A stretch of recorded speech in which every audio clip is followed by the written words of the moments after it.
Hello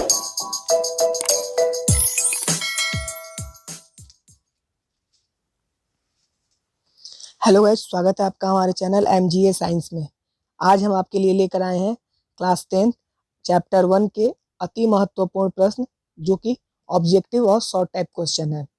जैसा कि अब आप लोग जानते हैं कि 100 नंबर का ऑब्जेक्टिव आ रहा है, जिसमें से आपको 50 नंबर का ऑब्जेक्टिव बनाना होता है। अगर आपने ऑब्जेक्टिव सारे सही बना लिए तो आपके 100 में 100 नंबर आ सकते हैं। तो आपको हमारे चैनल पे हर एक चैप्टर के ऑब्जेक्टिव और VVI सब्जेक्टिव क्वेश्चन और साथ में हर एक चैप्टर का सॉल्यूशन भी दिया जाएगा। तो प्लीज हमारे चैनल को सब्सक्राइब करें और वीडियो को लाइक करें। चलिए बढ़ते हैं प्रश्न की ओर। पहला बोल रहा है, इनमें से कौन एक संख्या है? परिमेय संख्या हमने इस चैप्टर के फर्स्ट में ही वीडियो बना रखा है, परिमेय संख्या, अपरिमेय संख्या, यूक्लिड विभाजन, परिमेय, परिमेयिका। तो आप उस वीडियो को जरूर से देखें जिससे आपको सारी ऑब्जेक्टिव बनेंगे। ऑब्जेक्टिव बनाने के लिए आपको सारे परिभाषा याद होने चाहिए। बोल रहा है परिमेय संख्या, तो परिमेय संख्या किसे कहते हैं? जब पूर्णांक संख्या को P/Q के रूप में लिख दिया जाता है तो उसे क्या कहते हैं? परिमेय संख्या कहते हैं। तो देखिए यहाँ पर कौन कौन परिमेय हो सकता है, कौन कौन परिमेय नहीं हो सकता है, देखते हैं। चलिए सॉल्व करते हैं। यहाँ पर बोल रहा है √7। ये √7 तो कभी सॉल्व नहीं होगा, और बटा में 9 है तो ये भी नहीं होगा। ये 7/√3 कह रहा है, √3 सॉल्व नहीं होगा। यहाँ पर बोल रहा है √14/56, √14 ये हो जाएगा हमारा √2 गुने 7, और ये हो जाएगा 2 गुने 2 गुने 2 गुने 7, 56। ठीक, तो देखिए यहाँ पर √2 7 से ये √2 और 7 कट गया, बचा क्या? रूट में 2 गुने 2 यानी 1/2 बचा। इसको सॉल्व करेंगे तो आ जाएगा क्या? 1/2, यानी ये जो है हमारा परिमेय संख्या है। ऑप्शन सी जो है हमारा क्या है? परिमेय संख्या है। सेकंड नंबर क्वेश्चन कह रहा है, क्या -2/0 परिमेय संख्या है? तो परिमेय संख्या होने के लिए एक शर्त भी होता है कि हर में 0 नहीं होना चाहिए, हर में 0 नहीं होना चाहिए। पर यहाँ पे हर में क्या दिया हुआ है? 0 दिया हुआ है, इसलिए ये क्या होगा? परिमेय संख्या नहीं होगा। इसका होगा ऑप्शन बी, यह परिमेय संख्या नहीं है। तीसरा बोल रहा है, इनमें से कौन अपरिमेय संख्या नहीं है? क्वेश्चन ध्यान से देखिएगा, ऐसे क्वेश्चन घुमाता है। बोल रहा है इनमें से कौन अपरिमेय संख्या नहीं है, यानी कि कौन जो है इसमें परिमेय संख्या है। तो यहाँ पर √14/56 अभी हमने सॉल्व किया, ये आ गया क्या? 1/2, यानी कि ई भी जो है, ई जो है अपरिमेय संख्या नहीं है, ये क्या है? परिमेय संख्या है। -9/12, -9 भी पूर्णांक संख्या और 12 भी क्या? पूर्णांक संख्या। तो ये भी क्या है? अपरिमेय संख्या नहीं है, क्या है? परिमेय संख्या है। ये √8/32, इसको भी काटेंगे, √8 से ये कट जाएगा, ये √8/√32 है, हो जाएगा ये 1 कट जाएगा तो √4, यानी 1/2। तो ये भी क्या है? परिमेय संख्या है, अपरिमेय संख्या नहीं है। तो यानी इसमें से कोई जो है अपरिमेय संख्या नहीं है, तो इसका ऑप्शन हो जाएगा डी। देखिए बच्चे, आप लोग देखते हैं तो सीधे बी मार देते हैं, पर बी नहीं, सबको सॉल्व करके देखेंगे। अगर सॉल्व हो गया और परिमेय संख्या हो गया तो क्या हो गया? इसका तो डी ऑप्शन आ गया। चलिए बढ़ते हैं आगे। 4 नंबर क्वेश्चन कह रहा है, इनमें से कौन अपरिमेय संख्या है? इनमें से कौन अपरिमेय संख्या है, देखते हैं। तो देखिए यहाँ पर ये परिमेय संख्या है, इसको करेंगे तो ये भी हो जाए, माइनस से माइनस कैंसिल, और ये हो जाएगा 2/11, ये भी परिमेय संख्या है। ये जो है डी ऑप्शन जो है, ये क्या है? इसका अपरिमेय संख्या है। इसका डी ऑप्शन जो है क्या है? अपरिमेय संख्या है। शून्य है, शून्य। तो देखिए यहाँ पर देखिए, शून्य, शून्य अगर अंश में है तो ये परिमेय संख्या हो सकता है। शून्य अगर अंश में है तो क्या? परिमेय संख्या हो सकता है। अपरिमेय संख्या कब होगा? जब हर में आ जाएगा, ठीक है ना। तो शून्य क्या है? परिमेय संख्या है। प्राकृतिक संख्या है? नहीं। और परिमेय संख्या नहीं है तो इसका ऑप्शन केवल ए होगा।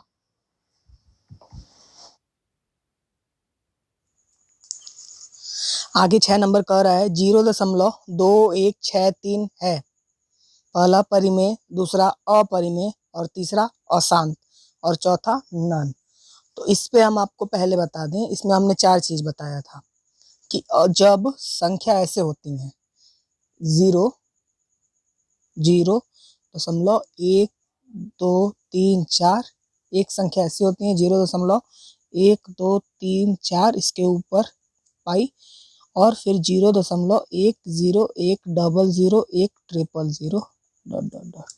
3 तरह की संख्या होती हैं। पहला ये देखिए, ये 4 पर आकर क्या हो गया, समाप्त हो गया, आगे बढ़ रहा है नहीं बढ़ रहा है। तो पहला तो ये शांत होगा क्योंकि यहाँ पर आकर क्या हो गया, रुक गया है, शांत हो गया है। तो ये क्या होगा, पहले शांत होगा और 1 2 3 4 एक निश्चित आवर्त पे आके क्या हो गया, रुक गया, इसलिए ये क्या होगा, परिमेय होगा। पिछले वीडियो में हमने बताया भी है, अगर आपने नहीं देखा है तो यहाँ पर ऊपर जाकर आप देख लो, यहाँ पर लिंक आ रहा होगा, यहाँ पर आप जाके चेक कर लो। फिर ये ऐसे, इसको ऐसे भी लिख सकते हैं हम 0.1234 फिर 1 2 3 4 ऐसे ही ये क्या करेगा, बार बार अपने आप को दोहराएगा। तो यहाँ पर देखो ये कहीं रुक रहा है, नहीं रुक रहा है, बार बार अपने आप को क्या कर रहा है, दोहरा रहा है, यानी ये क्या है, अशांत है। ये क्या है, अशांत है, पर ये एक निश्चित अंक को ही बार बार दोहरा रहा है। 1 2 3 4, यहाँ पे भी 1 2 3 4, आगे भी क्या है 1 2 3 4, ऐसे ही जितना बार मन करेगा, पर 1 2 3 4 इसी को दोहराएगा।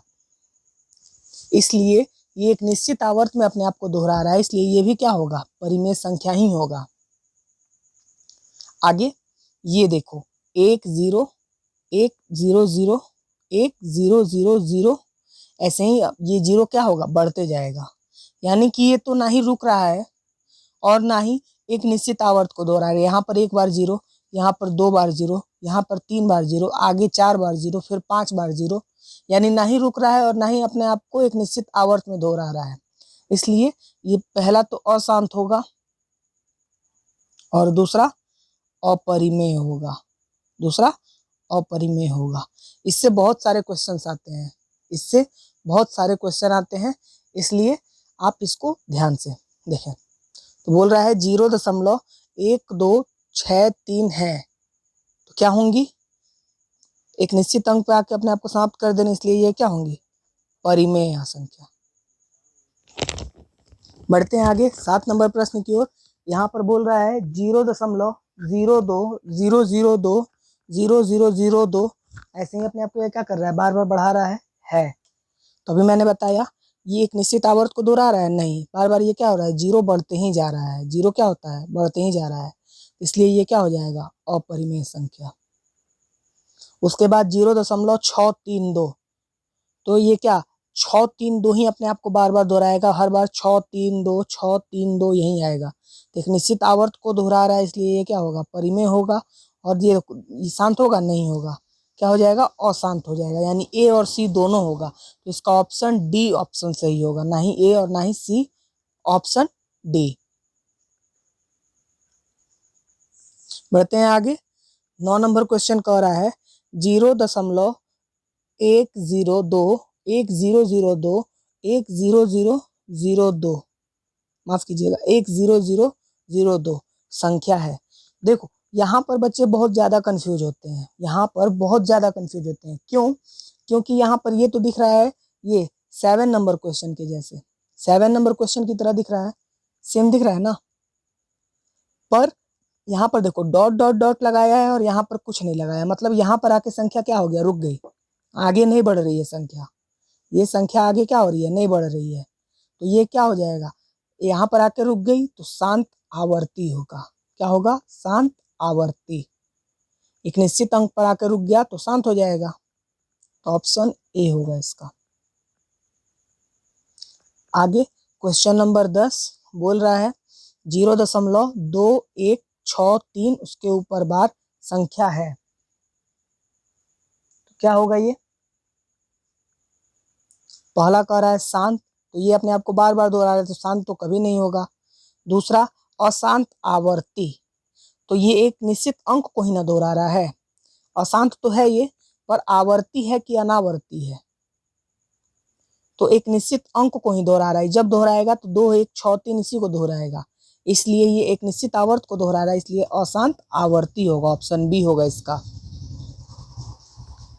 आगे क्वेश्चन नंबर 11 बोल रहा है 0.213 और 21113 डॉट डॉट डॉट। देखो यहाँ पे डॉट डॉट डॉट दिया है, यानी रुक नहीं रहा, आगे बढ़ते जाएगा। तो रुक नहीं रहा है तो ये क्या होगा, पहले अशांत होगा, ठीक है।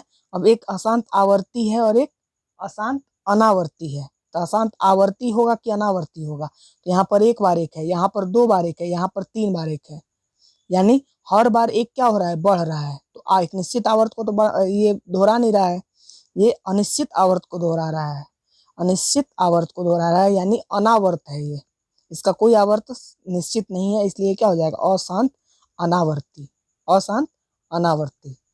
बढ़ते हैं आगे प्रश्न की ओर। क्वेश्चन संख्या 12 कह रहा है 0.2345 संख्या है और उसके ऊपर बार, परिमेय संख्या है, अशांत आवर्ती संख्या है और अशांत अनावर्ती संख्या है। तो ये क्या होगा, परिमेय संख्या तो होगा, साथ में अशांत आवर्ती भी होगा। इसका ऑप्शन ए और ऑप्शन बी दोनों होगा। यहाँ पे गलत दिया है नन, यहाँ पे होना चाहिए ए एंड बी दोनों। इसका ऑप्शन डी होगा, ए एंड बी दोनों। बढ़ते हैं आगे प्रश्न की ओर। क्वेश्चन नंबर 13 कह रहा है 0.2364 के बारे में आप कौन सा तथ्य सही है, के बारे में कौन सा तथ्य सही है अभाज्य गुणनखंड के आधार पर। तो ये क्या है, 2 3 6 4 है, यानी क्या है, परिमेय संख्या है। अब परिमेय संख्या है और साथ में क्या है, शांत है। एक निश्चित अंक पे आके क्या हो गया, रुक गया, यानी क्या है, शांत है। तो जब भी शांत होता है तो क्या होता है, उसका हर जो है 2 का पावर n इंटू 5 का पावर n के रूप में होता है, या 2 का पावर n के रूप में होता है, या केवल 5 के पावर के n के रूप में होता है। तो इसमें तीनों ऑप्शन जो दिया हुआ है तीनों सही है, यानी ऑप्शन डी होगा इसका। आगे बोल रहा है 14 नंबर प्रश्न कि 0.237 के अभाज्य गुणनखंड के बारे में कौन सा तथ्य सही है। तो 2 3 7 है, ऊपर बार लगा हुआ है, यानी क्या है, अशांत है। ये क्या है, अशांत है, और साथ में क्या है, परिमेय है कि नहीं है, परिमेय भी है ये, और क्या है, अशांत भी है। परिमेय क्यों है, क्योंकि ये एक निश्चित आवर्त को दोहरा रहा है, इसलिए क्या है, परिमेय है। अगर अनावर्त रहता तो क्या हो जाता, अपरिमेय हो जाता। तो ये अशांत है, इसलिए 2 का पावर n इंटू 5 का पावर n होगा नहीं, 2 इंटू 3 इंटू 7 हो सकता है, ये हो सकता है, और 2 का पावर n इंटू 7 का पावर n दोनों, ये भी हो सकता है। यानी इसका ऑप्शन डी तो दिया नहीं है, ऑप्शन डी इसका छूट गया है। वो दिया होता क्या, बी और सी दोनों।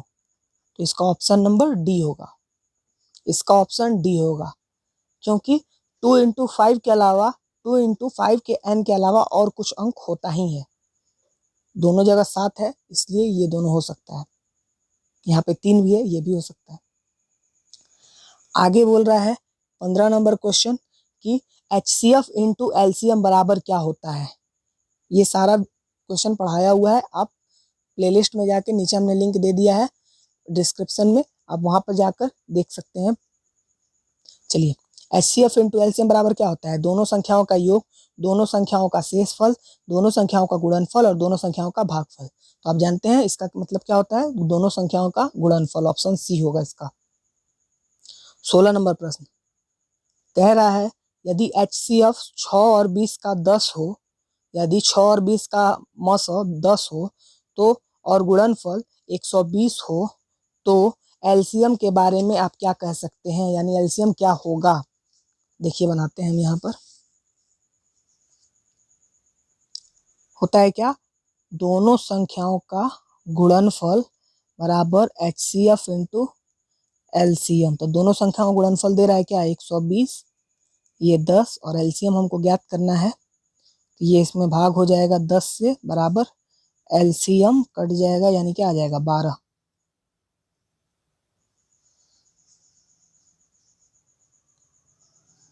एक 120 गुने बराबर 10 इंटू LCM इसका आंसर होगा 12।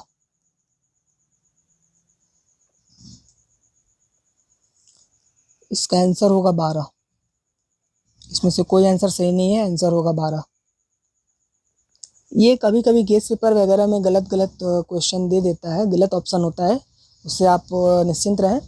इसका ऑप्शन होगा क्या 12। एग्जाम में आपके कोई ऐसा क्वेश्चन नहीं होगा जिसका आंसर गलत दिया हो, सभी क्वेश्चन के सही आंसर दिए होते हैं। ये नहीं कि आपने गलत बनाया हो और एग्जाम में छोड़ के चलाएं कि ये गलत दिया है। इसका आंसर होगा 12। ये जो 120 दे दिया है यहाँ पर 12 होना चाहिए था, यही आंसर सही होगा इसका। गुणनफल बराबर HCF इंटू LCM होता है, 10 इधर भाग होगा तो 12 हो जाएगा। चलिए बढ़ते हैं 17 नंबर प्रश्न की ओर। बोल रहा है LCM 12, 18 और 24 का क्या होगा। इसका हम मौसा निकालेंगे 12, 18 और 24 का। तो देखो आप 12, 18 और 24, 6 से चल जाएगा और फिर 2 से जाएगा तो 72। 6 दूना 12, 12 3 36 और 36 दूना 72। इसका ऑप्शन सी सही होगा। अब आगे बोल रहा है HCF 12, 18 और 24 क्या क्या होगा, इसका मौसा क्या होगा। तो इसका मौसा हम देखते हैं यहाँ पर, जो तीनों में शामिल हो वो क्या होगा, मौसा होगा 12, 18 और 24 का। 12 का भाज्य गुणनखंड निकालेंगे तो हो जाएगा 2 गुने 2 गुने 3, 3 गुना 6 गुना 12। 18 का 3 गुने 2, 3 गुना 6, अच्छा तरीका 18 और 24 का 2 गुने 2 गुने 3 गुने 2, यानी 2 सब में शामिल है और 3 सब में शामिल है, यानी 3 गुना 6। ऑप्शन सी सही होगा। बढ़ते हैं आगे 19 नंबर प्रश्न की ओर। बोल रहा है 2/24 का दशमलव प्रसार क्या होगा, शांत या अशांत। तो यहाँ पर देखो आप कट जाएगा, ये हो जाएगा 1/12। 12 का भाज्य गुणनखंड निकालेंगे तो आएगा 2 गुने 3, यानी कि इसमें 2 के अलावा और क्या आ जा रहा है, 3 आ जा रहा है, इसलिए क्या हो जाएगा, अशांत हो जाएगा ये। उसके बाद 20 नंबर बोल रहा है 3/24 कट जाएगा, 1/8 हो जाएगा। 2 का भाज्य, अब 8 का भाज्य गुणनखंड निकालेंगे तो आएगा 2 इंटू 2 इंटू 2, यानी 2 का पावर n, इसलिए ये क्या होगा, शांत होगा। आगे क्वेश्चन नंबर 21 लास्ट ऑब्जेक्टिव का बोल रहा है 6/2 का पावर n इंटू 5 का पावर n। तो 2 का पावर n और 5 के पावर n के रूप में होता है तो क्या होता है, शांत होता है, इसलिए इसका ऑप्शन ए शांत। अब बढ़ते हैं VBI शॉर्ट टाइप क्वेश्चन की तरफ, महत्वपूर्ण लघु उत्तरीय प्रश्न की ओर। पहला नंबर बोल रहा है सिद्ध करें कि √2 या √3 या √5 एक अपरिमेय संख्या है। ये तीनों में से कोई भी पूछ देता है, या तो √2 या तो √3 या तो √5। हर साल 2 नंबर में आता ही है ये प्रश्न। इस चैप्टर से सभी 2 नंबर के ही प्रश्न आते हैं या फिर ऑब्जेक्टिव आते हैं। चैप्टर 1 से 5 नंबर का कोई प्रश्न नहीं आता है। हाँ आना होता है तो ये जो फर्स्ट नंबर क्वेश्चन हमने अभी आपको बताया उसी में से 2 क्वेश्चन दे देगा और दोनों का मिलाकर 5 नंबर कर देगा। कभी कभी आपको ये परिभाषा भी पूछ देता है, इसमें ये आपको 2 नंबर का ये क्वेश्चन नंबर फर्स्ट में से दे देता है और परिभाषा पूछ देता है, तो आपको परिभाषा याद कर रखना होगा। परिभाषा के लिए हमने अलग से एक वीडियो बना रखा है, नीचे आप प्लेलिस्ट का लिंक मैंने डिस्क्रिप्शन में दिया है, आप वहां से जाकर देख सकते हैं। सेकंड नंबर क्वेश्चन कह रहा है इसका दशमलव प्रसार लिखें। तो दशमलव प्रसार जरूरी नहीं है कि यही अंक आएंगे, अंक कोई भी आ सकते हैं, मतलब दशमलव प्रसार लिखने के लिए भी क्वेश्चन 2 नंबर के आते हैं। कोई 2 क्वेश्चन रहेंगे जो 2 नंबर के होंगे। तीसरा नंबर प्रश्न बोल रहा है यूक्लिड विभाजन प्रक्रिया से इनका HCF ज्ञात करें। यही 3 क्वेश्चन होते हैं, यही 3 क्वेश्चन इनमें होते हैं और यूक्लिड विभाजन प्रमेयिका से क्या करता है और इसका मसौ पूछता है। हर साल इसमें से 2 नंबर के क्वेश्चन आना ही आना है, क्वेश्चन नंबर 3 से। इसमें से जितने क्वेश्चन दिए गए हैं इनमें से हर साल या तो फर्स्ट सिटिंग या तो सेकंड सिटिंग, हर सिटिंग में क्वेश्चन पूछना ही पूछना है हर साल। आप गेस पे क्वेश्चन बैंक उठाकर देख सकते हैं, आपको हर साल ये क्वेश्चन मिलेंगे ही मिलेंगे। क्वेश्चन नंबर 4 बोल रहा है दर्शाइए किसी धनात्मक पूर्णांक का घन 9m या 9m+1 या 9m+8 का होता है। ये ऐसे भी या इसका स्क्वायर का ही पूछ देता है। यहाँ पे घन पूछ रहा है, इसका स्क्वायर भी पूछ सकता है कि इस घातांक पूर्णांक का वर्ग इस रूप का होता है। 5 नंबर दर्शाएं 7 गुने 11 गुने 13 प्लस 13 और 6 गुने 7 गुने 5 गुने 4 गुने 3 गुने 2 गुने 1 प्लस 5 क्यों भाज्य संख्या है। ये थोड़ा जटिल प्रश्न है, ये 2 नंबर में आने की ज़्यादा संभावना होती है। इस क्वेश्चन के 2 नंबर में आने का ज़्यादा संभावना होता है, इसलिए आप इसे ज़रूर से देख लें। सभी क्वेश्चन के सॉल्यूशन हमने अब पीछे दे रखे हैं, तो आपने अगर अभी तक नहीं देखे हैं तो प्लीज़ आप डिस्क्रिप्शन में जाकर प्लेलिस्ट से आप सारे वीडियो देख लें। आशा करते हैं आपको हमारी वीडियो अच्छी लगी होगी। आप हमारे चैनल को प्लीज़ सब्सक्राइब करें, वीडियो को लाइक और शेयर ज़रूर करें। Thank you.